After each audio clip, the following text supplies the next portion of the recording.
thank you very much for the introduction. And I'm really here to tell you about how you interact with us well and how you get what you need from us. And the way I'm going to do that is I'm going to work through a quick introduction to Enworth and myself, and it will become obvious as to why I do that. And then we'll move on to why you actually need a statistician, things that we as statisticians worry about so that you don't have to. And finally, moving on to what do I need from you if you came to visit me? What would I need you to have so that you can go into a meeting all prepared? So who am I? I've lived in Wales since I was 7. I completed my A-levels in Ysgol Dyffryn Conwy in Llanrwst with the aim to apply to vet school. I wasn't accepted into vet school, so I tried again.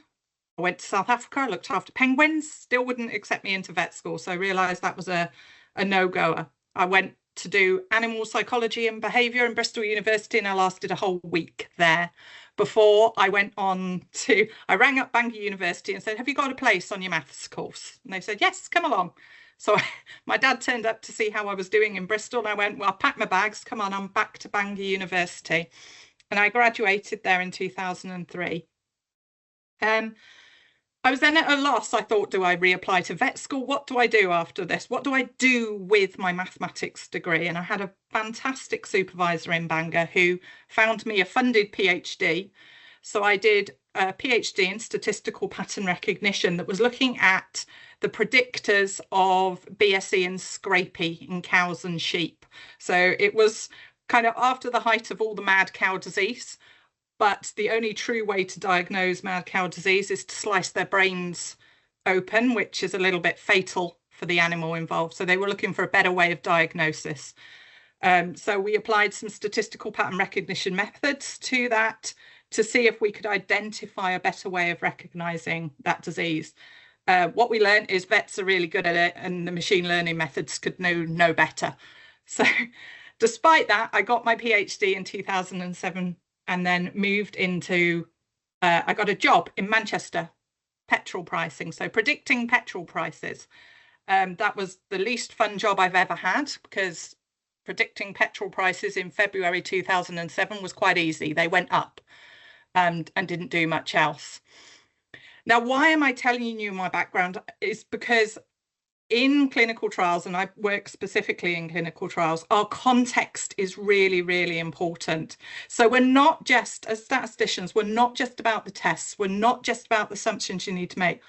We're really interested in everything else that's going on around the data that could possibly influence what we're going to look at. So I think it's really important to start off to give you the context of where I come from and how I feed into this setting. So in 2008, I was lucky enough to get a job in Enworth, and I've been with Enworth since October 2008.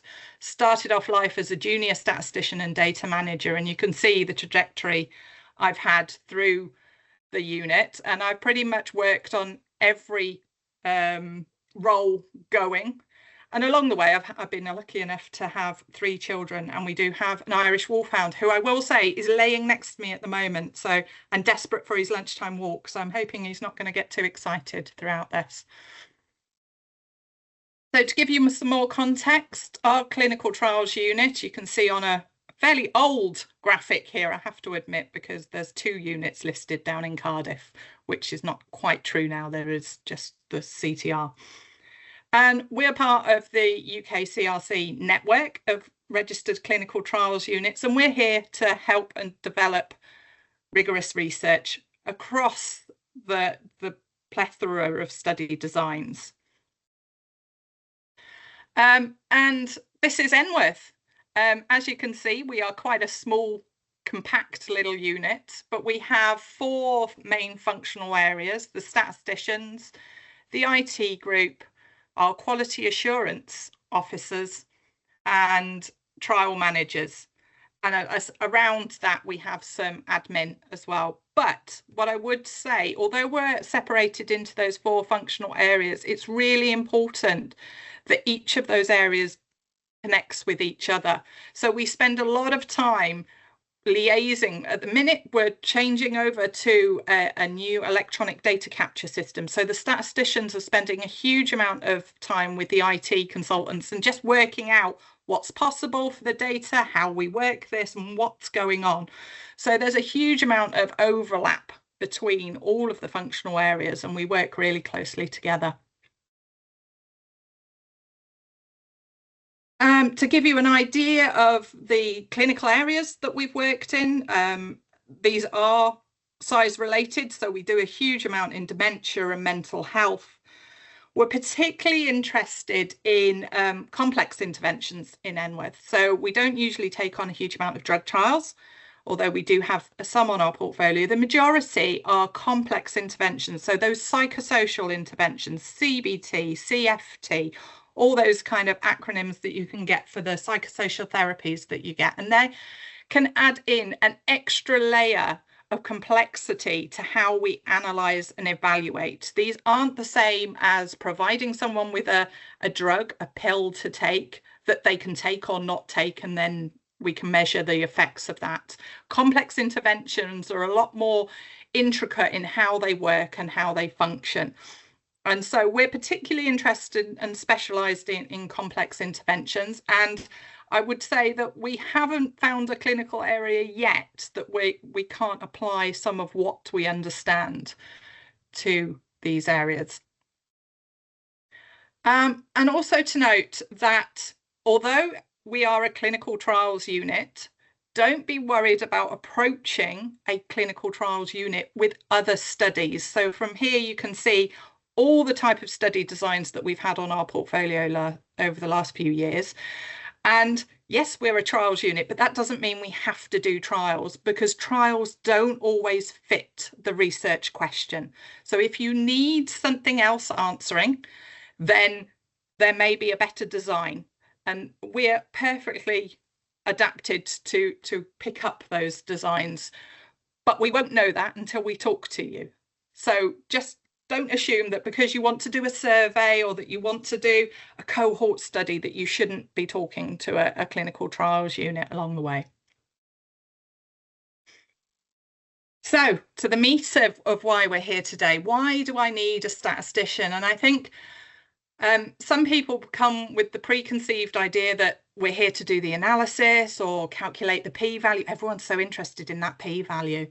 Or you just want something checked out, that you want us to make sure that what you were intending to do was the right thing. And so I think people can come with a very narrow preconceived idea of what we can do. And they also assume that I don't really need a statistician because, well, they complicate matters. They think of lots of extra things that we haven't taken into account, or actually, I can run an OVAS, I can run a t-test. Why do I need that extra complication of finding a statistician? And then they're often too expensive to include. But I think one of the things that hopefully we'll get across to you today is that expense at the outset of including a statistician right from when you're designing your study will actually pay off in the quality of the work and the research that you can deliver at the end. So I would say if you're even contemplating any of these questions, then find a statistician and ask them early. And I know for some people, finding a statistician is like finding the Holy Grail. We hide ourselves quite well, and I'll give some pointers towards the end as to where you could potentially start looking for us. But always approach them nice and early so that we can get in there straight away. So why do I need a statistician? Now, on the previous slide, I had 3 little bullet points, but actually why you need one is more outlined on this slide. All of these elements are really important as to why you'd need a statistician. We like to poke our noses into everything. Context is so important. So we can help you with define your research question. How you define your research question will define what type of analysis that we use at the end. And so we will be interested in, what are you saying? Are you interested in a change over time? Are you interested in a change at a particular time point? Are you interested in longer term follow-ups, shorter term follow-ups? And so we will start helping you formulate these and then translate them into something that you can evaluate. Now, this list isn't exhaustive by any means, but I think these are probably the most important things that I could think of when I was asked to talk about this.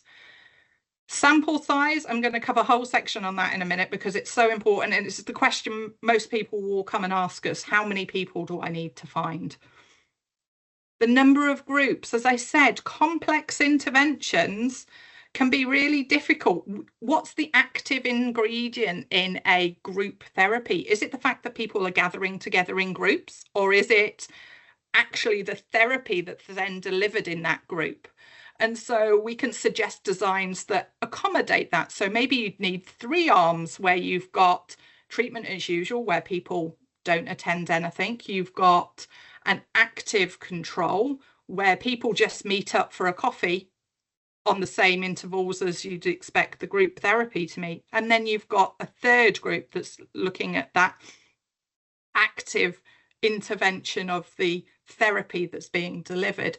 And that enables you to start untangling what's working within that particular mechanism. And like I say, we'll pull out the analysis that you'll need to do that and how we should approach that analysis. We'll think about the eligibility criteria because it's really important as to whether any changes in those eligibility criteria, so the people that you want to include in your sample, will make any difference to the type of study that we need to do. So will we suddenly be looking at a study that excludes a lot of people and becomes really focused and therefore provides an estimate of the intervention for a really defined group of people? And that's absolutely fine. But then to be generalizable, we might have excluded a whole range of the population, so you won't be able to include them. And dissemination.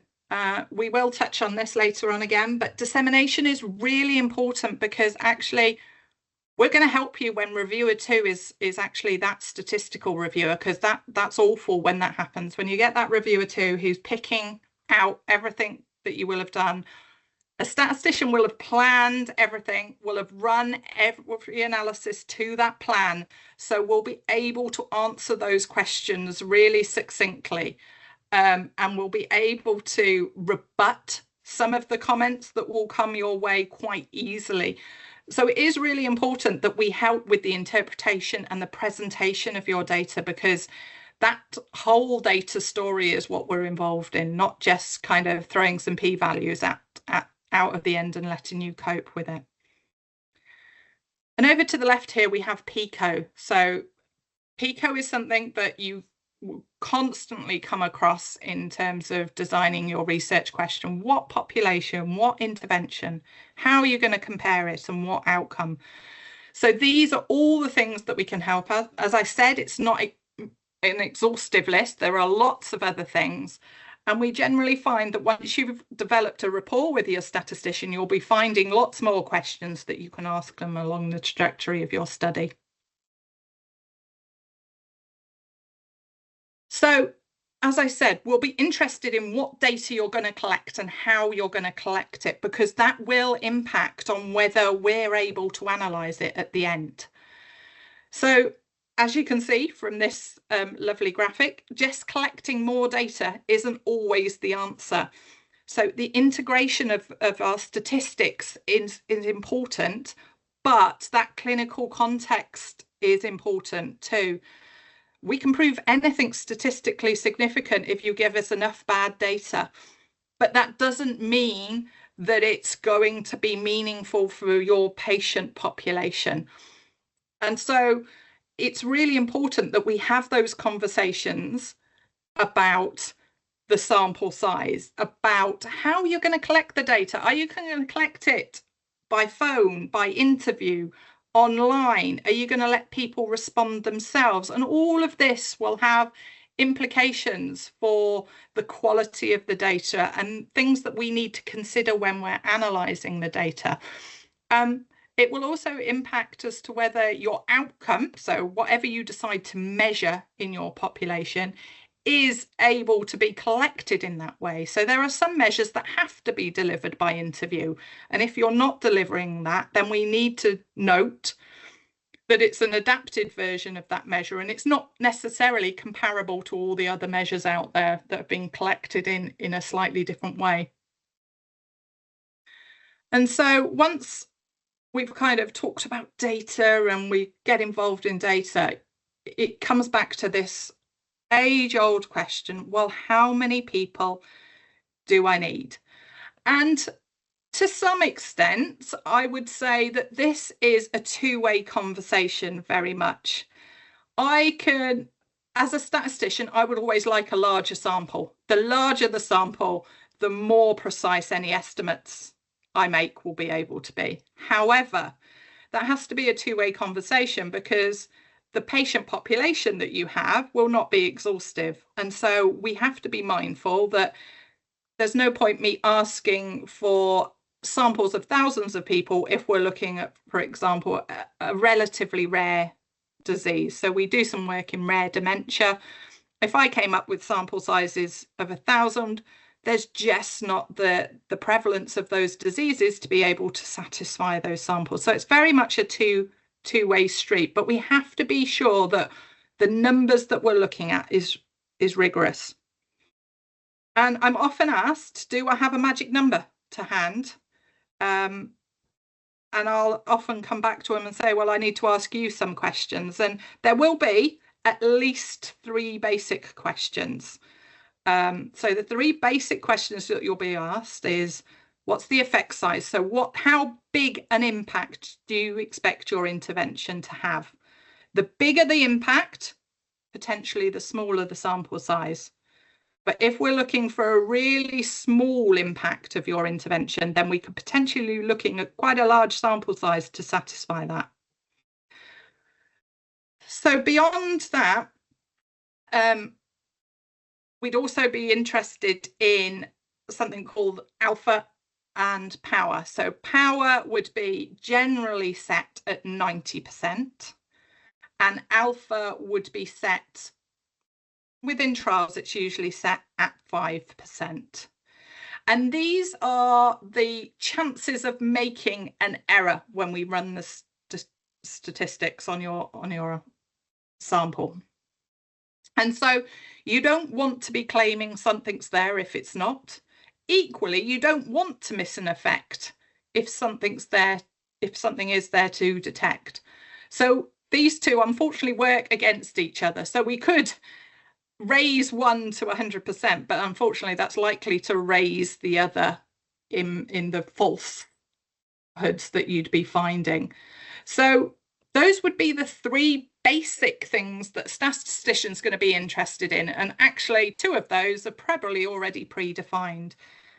80% power can be used, but it's again, context is important. So again, a statistician would talk to you as to why you'd want to use 80% power and what's the benefits of doing so. But be prepared, there's going to be more questions if your trial design is slightly more complicated. So if you've got anything that has a group therapy, we're going to be interested in how many people go to that group, how many groups that you're going to have. We'll be interested if you've got multiple interventions. So like I said at the beginning, if you've got a treatment, an active control, and then a control group, we're going to be interested in, well, which are you interested in comparing? Are we comparing active control as the primary, or are we looking at it in a hierarchical way? Or how do we want to analyze this? There are adaptations that we'll need to make based on intervention type. There are adaptations that we'll need to make based on type of outcome. So how we measure that effect size, is it with a binary outcome, so survival, dead, alive, or is it something more continuous, or is it a Likert scale, ordinal data? So all of those will impact how we estimate what the sample size is. I hesitate to say calculate, because although it is a calculation and it comes out with a number at the end, it isn't a magic number. So say you get 2 less or 2 more than that number that we've provided, I'm not going to lose any sleep over it, and I don't think anyone else should either. So I think it's very important that it's an estimate. We want you in that ballpark. And what I'm going to do now is take you through a sample size example that happened quite recently, actually, to myself, and how it can so easily go wrong. So I was working with a group developing a grant application, and they'd established that their primary outcome was going to be reliable recovery rate. So indicating at the end of the study whether somebody had reliably recovered, and they had a whole definition for what reliable recovery meant. So they would either reliably recover or they wouldn't. So we had a binary outcome. And they estimated that their difference that they would see was a 5% difference. So we'd improve reliable recovery rates by 5% using the intervention.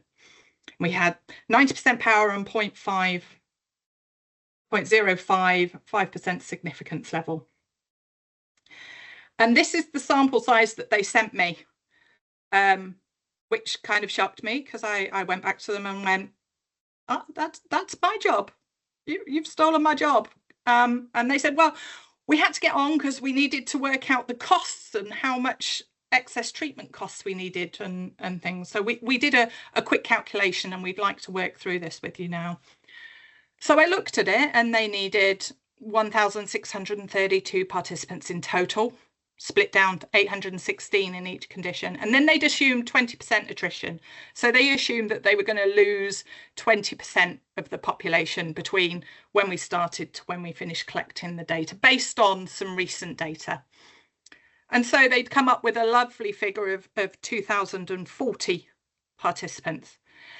Now, as a statistician, I never trust anyone's numbers, even my own. I will double check them. I went away and went, right, okay, I'll calculate this, because as a part of a grant review, this is what will happen. A statistician will look at it, review your samples, and then try to replicate it. And that's where I became unstuck, because I ran this sample size calculation and I was looking for the magic number of 2040. My first calculation with the same parameters of 90% power, 5% significance, and a 5% group difference gave me 2,095 per group, which was already bigger than what they were totaling. And then if I added in attrition, that came to 5,238. And that's when I got a little bit worried. We're a few weeks out from the grant submission deadline. And I've now got to find, or they have to find, 3,198 participants and the associated budget for that, or we're going to have to revisit this sample size calculation. And I didn't assume immediately that they'd done something wrong. It was like, well, let's have a conversation. And so it took 2 or 3 weeks going backwards and forwards, trying to work out what had happened and why this had come about. And I'd run some additional calculations to actually see, well, what things can I change? And in this fact, the only thing I could change was the potential group difference. And if you look down the table of figures, they're getting closer to an 8% difference, would take us slightly closer to that magic 2,040 participants. And so we had a long conversation and actually decided to submit with a 10% group difference rather than the 5% that they'd indicated. And that did open up a whole new wormhole in the fact that we were saying, well, actually a 5% difference was reasonable to look for, and now we're looking for a 10%. Luckily, we hadn't submitted at this point, so it was just a matter of justifying why a bigger difference was more relevant to look for. And to give you some idea of why this went wrong, so they'd calculated it using G-Power, which is freely available software, and they'd used a command for contingency tables, looking at a goodness of fit. So they'd taken their values, they'd chucked it into the software, and it had given them a lovely value that they'd then used for their calculations. They had then checked their workings using a logistic regression. So a logistic regression, again, we're looking to look at whether someone has reliably recovered or not. So appropriate regression to be using. but unfortunately they'd used a continuous predictor. So the X that they'd put into their model was a continuous predictor rather than a binary, because actually what we were looking to predict outcome was treatment groups, so whether they'd had the treatment or whether they didn't. And unfortunately, when you run the logistic regression with the continuous predictor, it gave very similar results to the contingency table. And so they were reassured that they were doing the right thing at that point. Unfortunately, the contingency table was also the wrong thing to be using, because that was a goodness of fit test. So they'd been looking to see if their predicted distribution fitted a population distribution rather than a comparison between the two groups. So in all goodness, they did hold their hands up and they said, yes, we've made a mistake. That's absolutely fine. We can work with it. But the additional work that took to untangle where they'd gone wrong, because like I said, I didn't like to assume that it was us that were right and they were wrong. The additional work that it took held up the grant for another week or so while we ironed out this sample size problem. So I'm just going to cover now some additional things that we worry about so that you don't have to.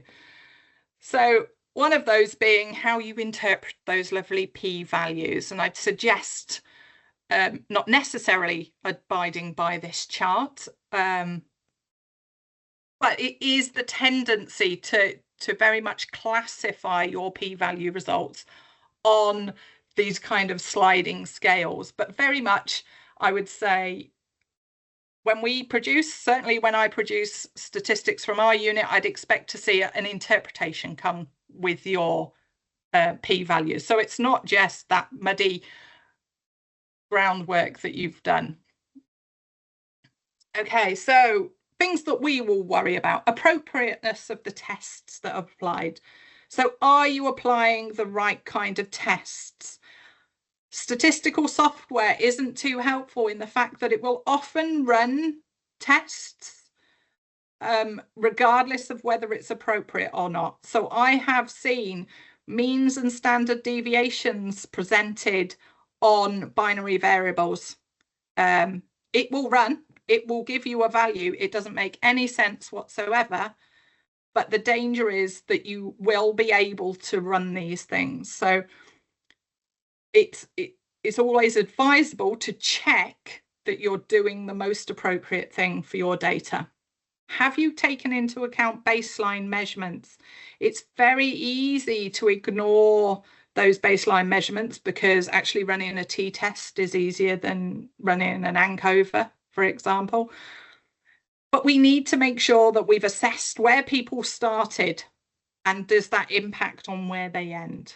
What other adjustments are you going to make in the analysis? So we'll have those conversations with you during the development of the trial, but also during the running of any study, and say, well, actually, what variables should we be taking into account? Is there anything that we should be considering?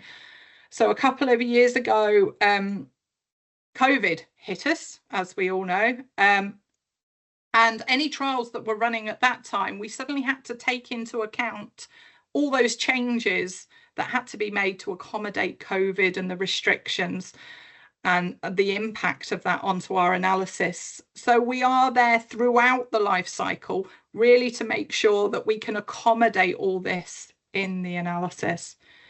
And the final point on this slide is how missing data has been handled. And it is important you accommodate your missing data and think about how it's working, rather than just ignoring it. The temptation is to ignore it and make the assumption that it's missing completely at random and therefore we can ignore it. But that does mean that we can't be trustful of any estimates that we're getting from that data.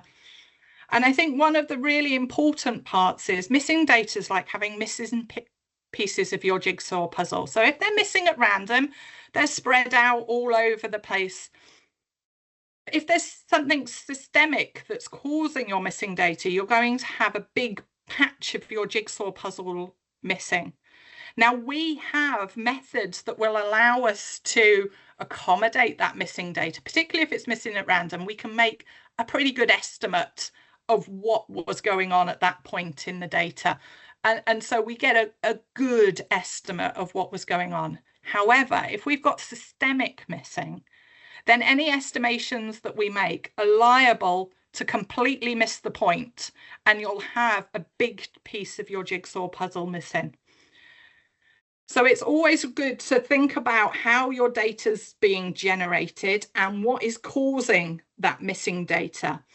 Hopefully, you'll have very little missing data, and that makes the statistician very happy because we don't have to lose sleep over our multiple imputations that we need to run. But if there is, then we need to accommodate it properly within any analysis. But again, that's something for us statisticians to worry about and not necessarily yourselves. One of the other things is testing assumptions of models. So these are some general assumptions. I wouldn't say every statistical model needs all of these assumptions testing, but the idea is that you should be testing the assumptions, and if they're not upheld, if they're violated in any way, then you should be applying a different type of analysis. And that's where a lot of it falls over, because essentially all this testing that's applied to every single analysis model we do will be reduced to one single line in most papers that says model assumptions were tested and all held. But you can't write that statement without having done all the underlying work. And I'm going to give you an example now of one case where it was really important that we actually understood the data and check those assumptions. So the data I've got here is on a trial that we ran a couple of years ago, and it was about craving for opioids, this particular data. And so we've got on here the data collected was a mean craving, so 0 to 100 on one particular week. What was their level of craving on a scale from 0 to 100? And we assumed that score could be taken as a continuous variable, and it's often compared as such in papers. But on this graph, you can see we plotted it with orange as the control group and the blue was the intervention.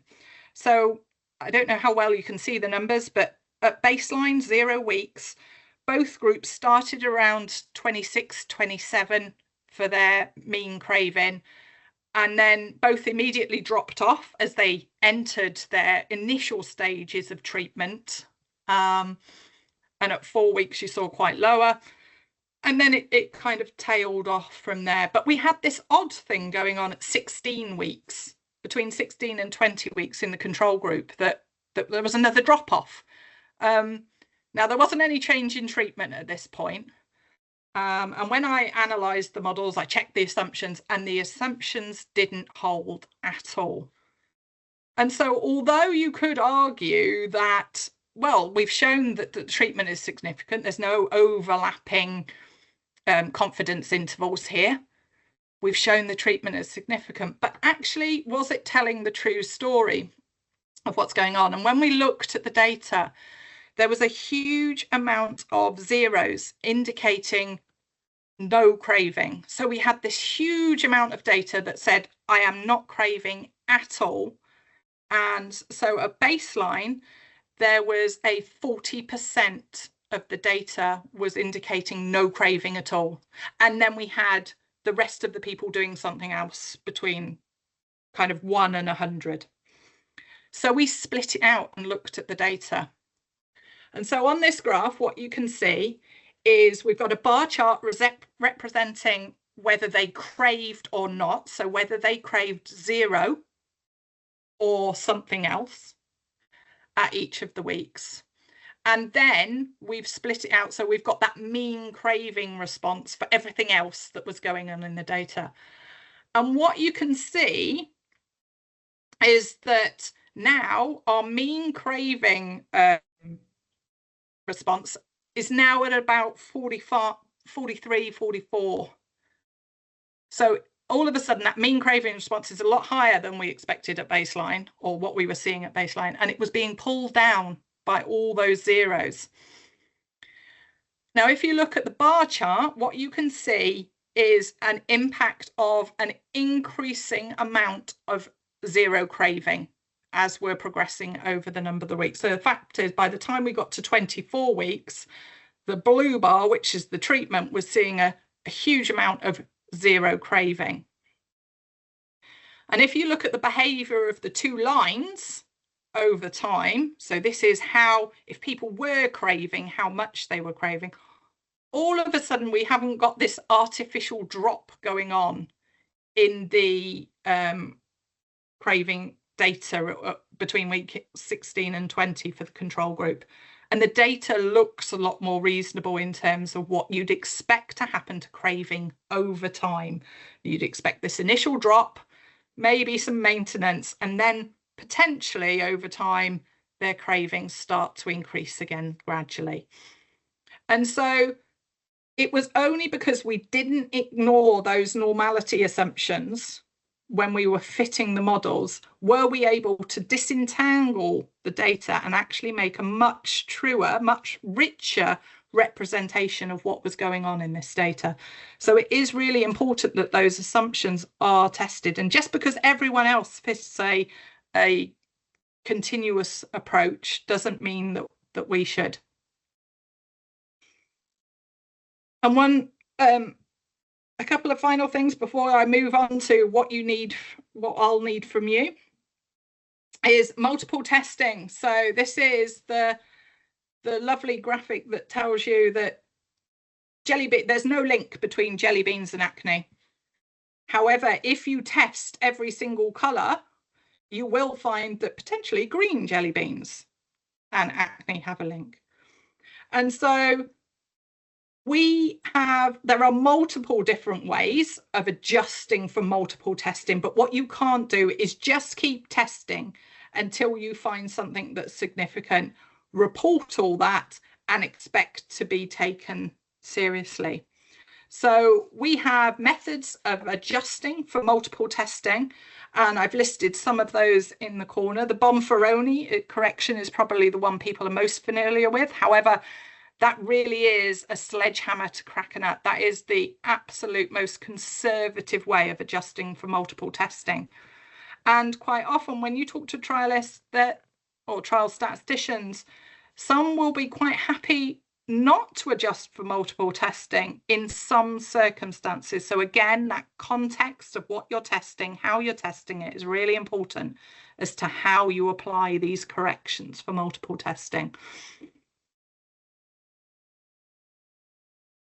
And again, circling back to what I began at the beginning with, including us in that dissemination is really important. We'll make sure that those results get reported clearly and concisely.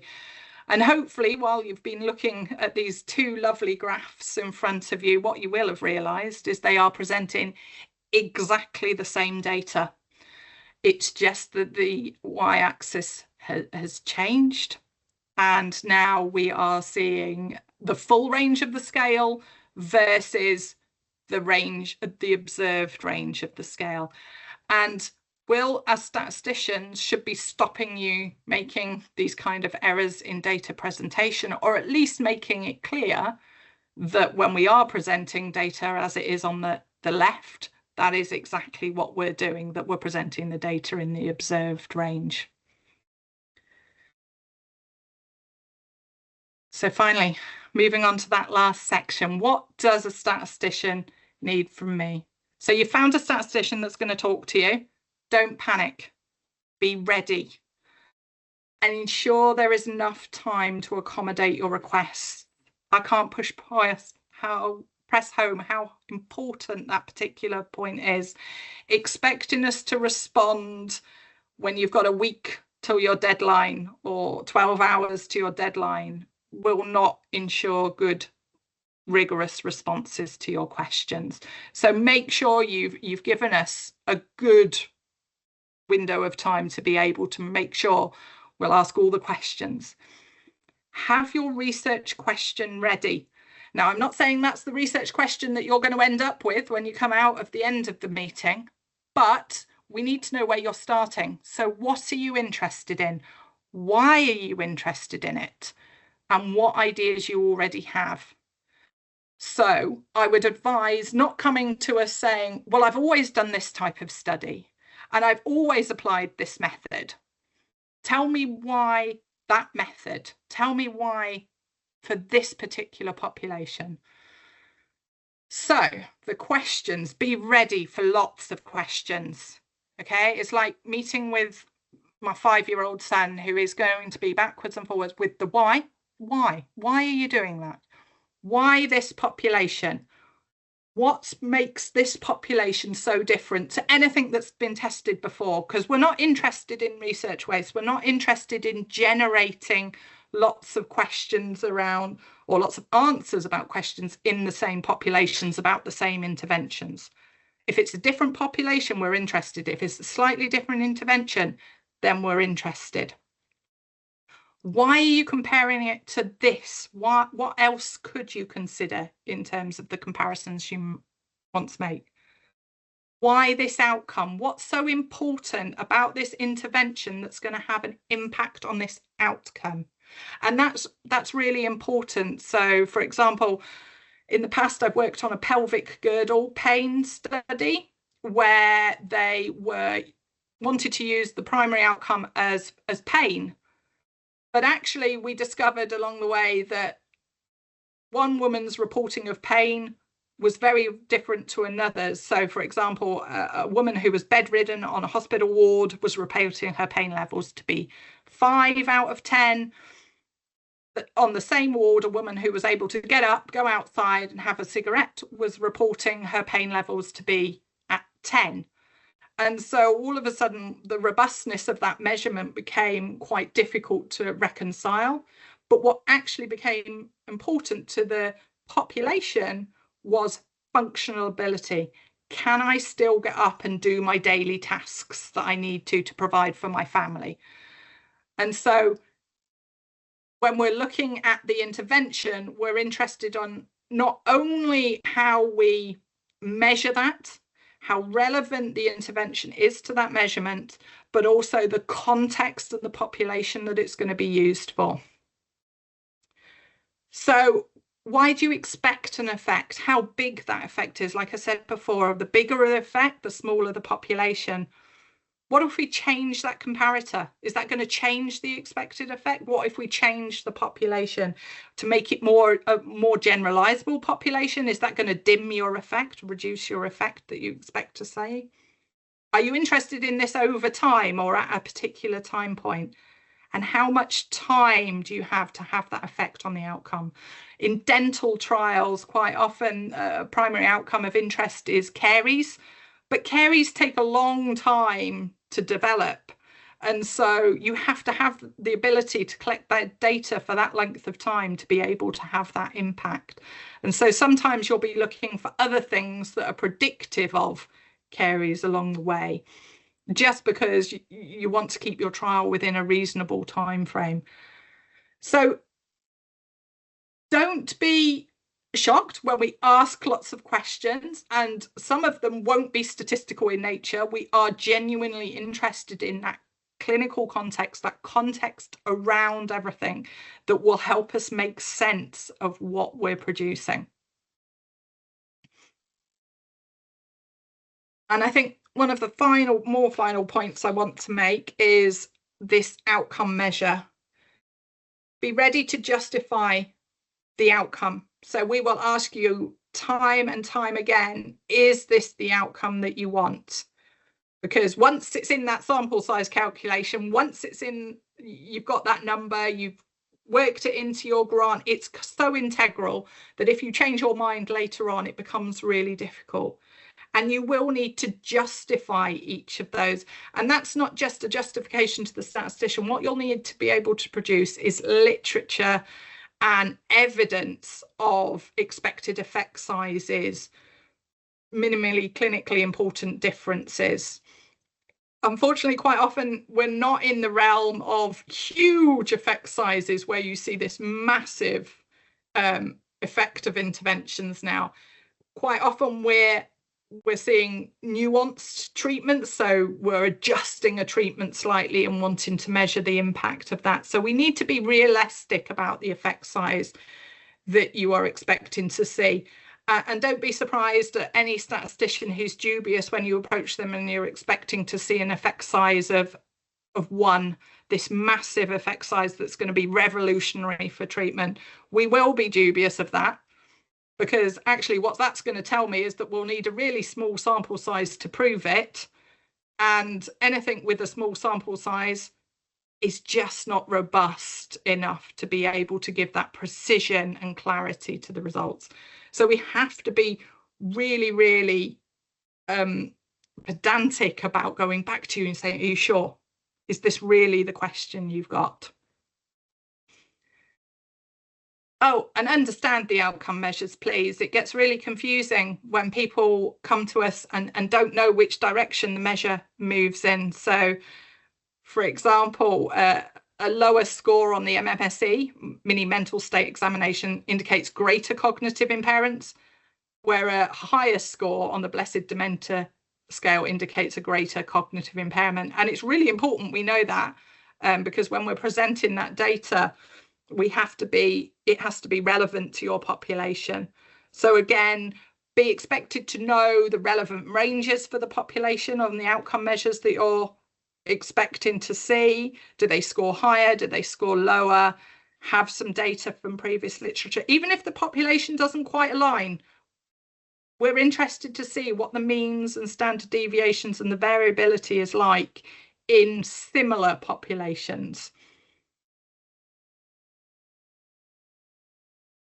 Back to that age-old question, how do you find us? Where are we? We are the easiest place to start looking, I would say, within Wales is probably at one of the trials units. So there are 3 trials units across Wales, the Cardiff Centre for Trial Research, Swansea CTU and Enworth CTU. And I've put those contact details up there. Each of the CTUs will essentially ask you for a collaboration request. And essentially what they're asking for is to get involved very early on in the study. What we want to do is get involved as part of the grant application. And that way you can afford the statistician to be costed in, and you can afford then to have this wealth of assistance throughout your study. So if you approach us early enough, we'll look to collaborate you. If you approach us with a data set, you are likely to get turned away. So we don't tend to take on data sets that come to us that have been freshly collected. But come and talk to us, and I'm sure any of the CTUs would be more than happy, if they can't, of helping you identify where you may find another statistician who could help you. So I'm going to finish on my favourite quote, that to call in a statistician after the experiment is done may be no more than asking him to perform a post-mortem examination. He may be able to tell you what your experiment died of.